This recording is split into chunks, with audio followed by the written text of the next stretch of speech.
the main thing I'd like to show you is that Paul, in his preaching of the gospel, always took on and challenged the idols of the culture, the idols of the people's hearts.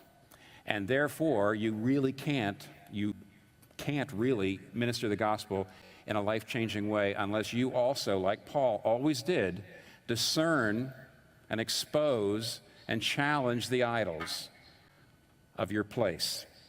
What I'd like to show you here is something about how to discern idols, how to expose idols, and then finally how to destroy idols.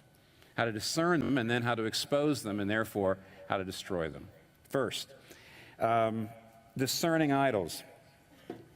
You see, Paul preached the gospel in such a way that it changed his converts' lives.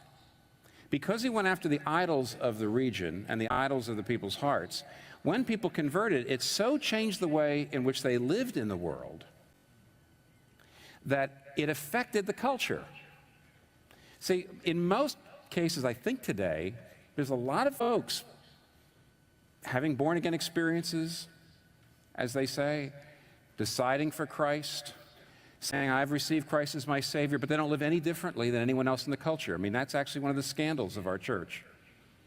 I think it's because their idols weren't confronted with the gospel. Paul confronted the idols of the culture, so his converts changed in the way in which they lived. Culture was affected.